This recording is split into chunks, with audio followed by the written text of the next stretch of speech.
and screen share right here. So I'm going to share the screen and go in InDesign and show you one more thing I've been wanting to show. Oops, sorry, in InDesign. So in InDesign, we have actually, oh, this is so annoying. Sometimes it puts the Zoom interface at the bottom and it blocks me a little bit. Sorry. So in InDesign, right now I have this. So what I demoed in my past classes, instead of have prior and previous and after, that is something that I demoed before. So if you go in other pages, you'll see that sometimes it is go previous and right here, right? This one says prior and this one says next. Do you see that?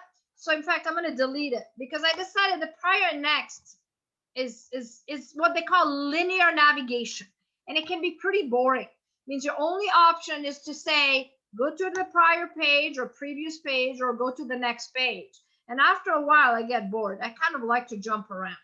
So what I kind of like to do in my classes is always give you multiple ways to do things, right?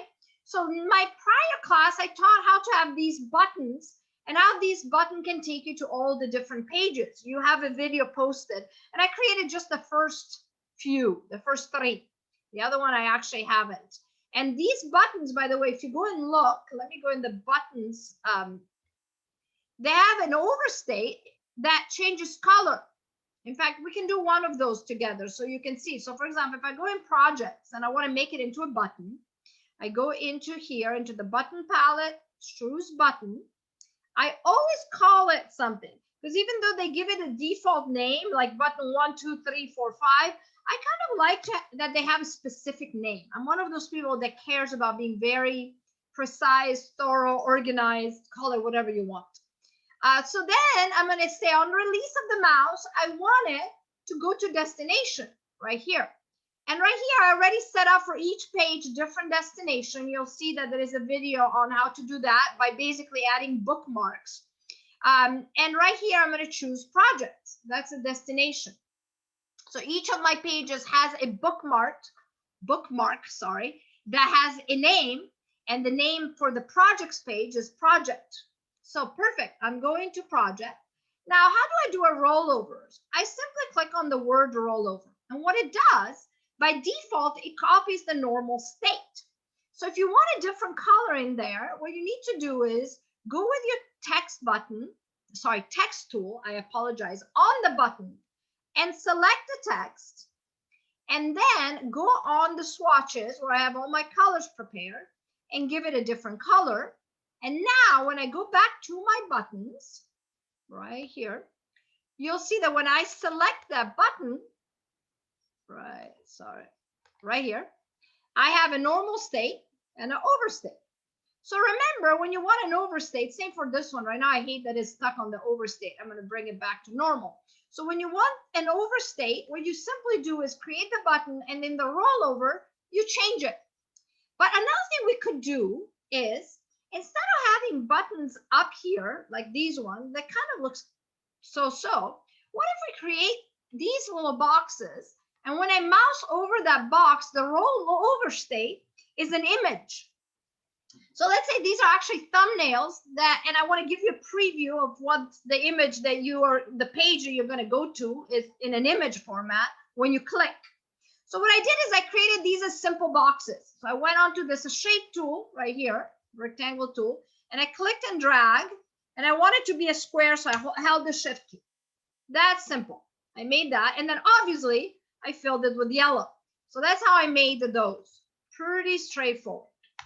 What I'm going to do is I'm going to copy all of those because I need to create the overstate. Right now, if you go in my layers, I have this buttons layers, but I don't have an overstate set up. And it's oftentimes very helpful, especially if the overstate is a completely different image, to have a overstate set up. So I'm going to select them all. I'm going to do Command Copy.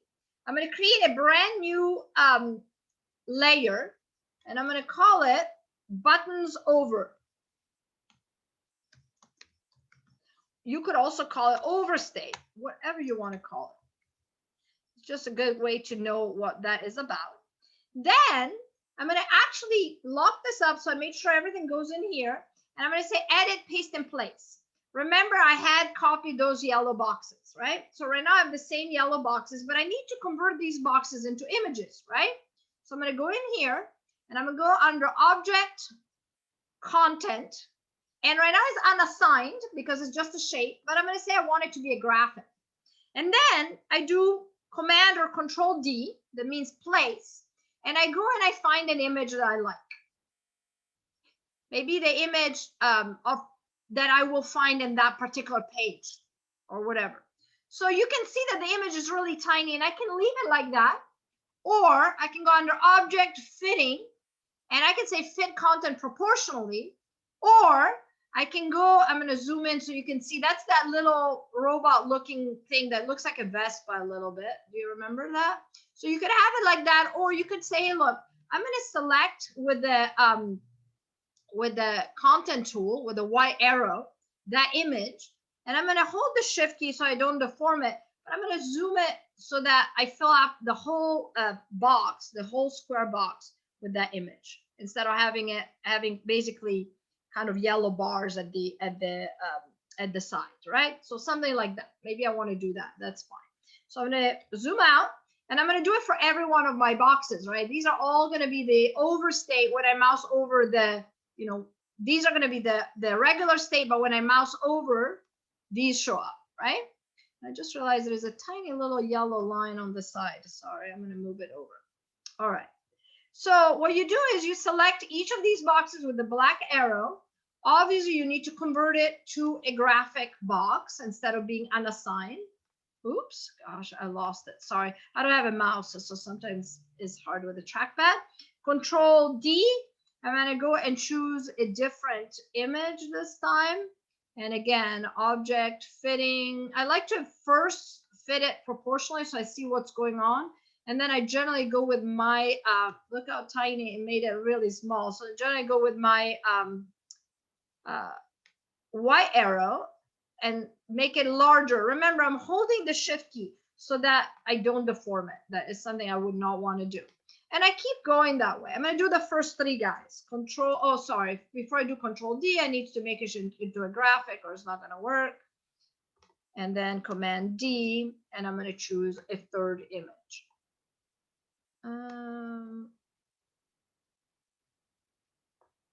Let's use this one. I don't even know these images. I didn't really name them very well, so I don't know exactly what they are. Ooh, this is really big.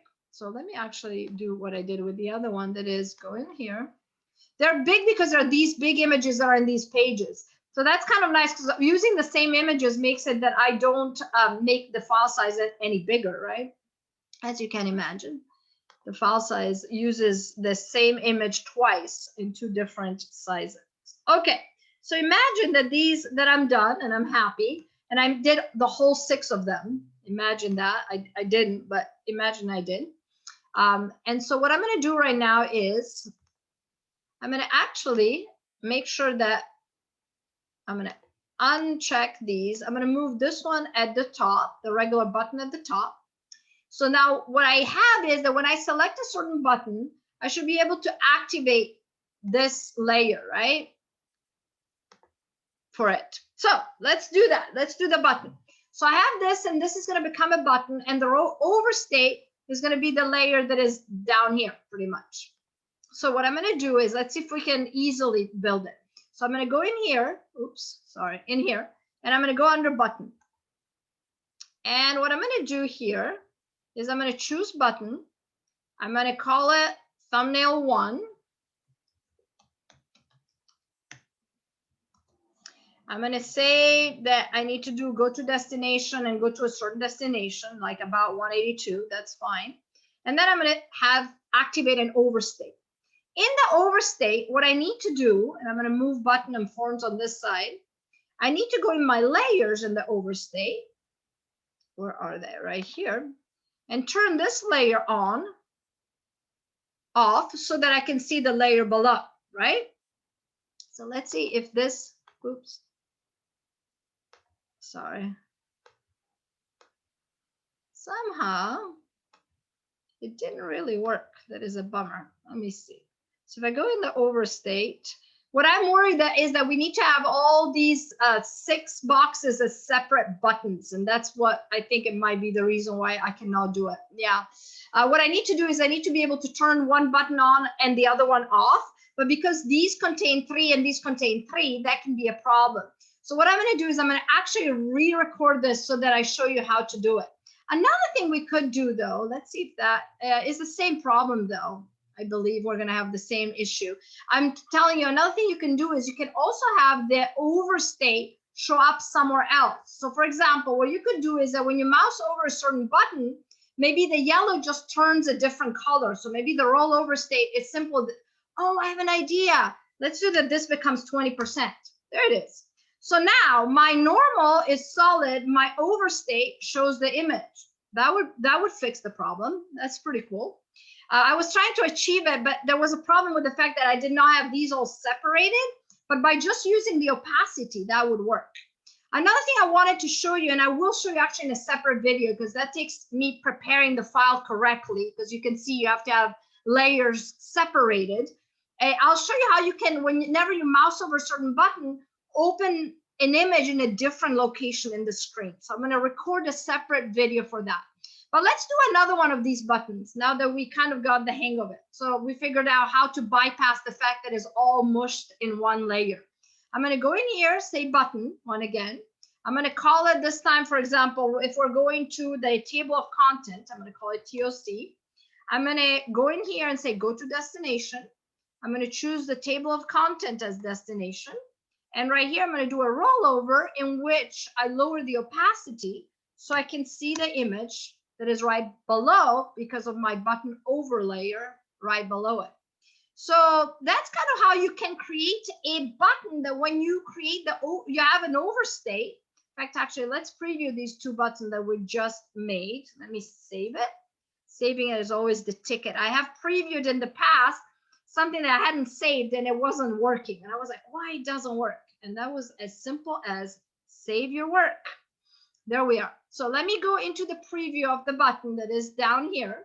And you always want to say that is a multi-page document and you want to hit the play button. If you don't do these 2, it won't work. It's terrible, but that's how you have to remember every time.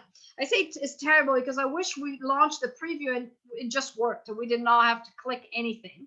So you go in here and oops. It works, but it does not show me the preview of the rollover. So let's export it and see if it works in the exported version. Because sometimes the preview does not show you the correct stuff. It tends to have the most issues with transparency, by the way. The button preview, when you have transparency, tends to not work as well. So I'm going to say save. I want to show you one other thing that I really like. Do you see this button that says open in full screen mode? This will make it that your whole project will take the entire screen of the viewer. That I think is kind of sweet. Another thing I also want to show you is that you can add a transition. You can also do it manually in the document, and there is a video on learning resources on how to do it. But if you forgot to do it manually in the document, you have all these transitions that you can add. I'm going to just use a fade for the sake of it. And I'm going to say export and see if my rollovers work in the exported version. Sorry, I'm aware of that. There is a glitch. I don't have this font in this machine. And I did this project. I started this file in a different machine that had it. So I need to reformat the text, but I haven't taken the time yet. So this tells me, do you want to see it in full screen? And if I say yes, there it is. It's in full screen. And when I mouse over, as you can see this time, the mouse overs work. So do not trust the button preview. That tells you. That's what it tells you. And obviously, when I click, you have noticed that beautiful fade effect. I'm using the arrow keys right now. If I click on here, it has that kind of like fading in effect that is kind of pretty sweet. So that's what I wanted to show you, how you can create buttons that actually trigger an image change. And as I said, I will create another video that shows you button that when you mouse over, trigger an image to show up in a different spot on the screen. All right, that's kind of what I wanted to show you today. One more snippet to get you to do maybe more sophisticated work because it's not mandatory. The maybe means it's up to you if you want to use just a linear navigation in which you have the next and the previous page buttons, or if you want to do other things like a full-blown text buttons or thumbnails or whatever you want to do. I would recommend that you try to keep your name on that project. Right now, if we go on to any website, let's actually do that. Let's go in here and do a Google search for portfolio site. And I know these are actually online, but you have to think about this, this interactive PDF design as a kind of like a website that though is viewable on a specific person that you sent it to screen. So you're sending this to a potential employer, for example. So if we go to, let's go to, let me see if I find a designer. I'm looking for a site that looks like a specific designer site. What I'm trying to find out is, let's actually look in this one for the sake of it. Does this designer, does he or she always has their name on the site or not? So I really, unfortunately, most of the stuff is, let's see if we can, no, we cannot click on this.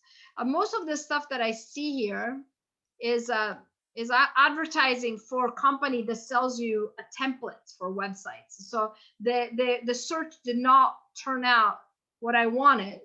But my point is, I encourage you to do a search and see if designers out there, when they post their design, their website, does it have their name as a common thing throughout the pages. So once you see that, you decide what to do in your project. Obviously, is really up to you ultimately. But I thought I would bring it up. So let me look, for example, this is AHA Design. I finally found a site that has actually, seems like it's andyhowdesign.com. And so if you go and look at, like right now, this is the home page, and as you can see, it has a navigation that is text-based. And if you go and look in portfolio, here, this name is still always there. And no matter where you go, in fact, that name becomes what it takes you back to the beginning, oftentimes. So be aware that I know this is an interactive PDF, but I kind of want you to think of this PDF as potentially your, portfolio, something you can send to an employer, and you can go and look at this guy's work. And as you can see, it has description, inspiration, or other things. So it has a whole lot of components. But just keep it, what I was trying to show you here is how oftentimes you have a navigation and you have the name of the person, and it tends to be there at all times, because it's kind of something that if an employer was to look at this guy's work and wanted to potentially hire someone, they went to get a glass of water. When they come back, if they're inside their portfolio and they don't remember who's the work, all they have to do is look up here, and all of a sudden they know who's the work. So I wanted to bring that up to you. That is something to consider. Again, not mandatory, required, but just keep in mind that could be done. You could have your name, even very small, tiny, unobtrusive, so that the prima donna is your work, but you could have your name in every page. Okay, so I'm going to stop the screen sharing, and so that we can ask for questions and stop the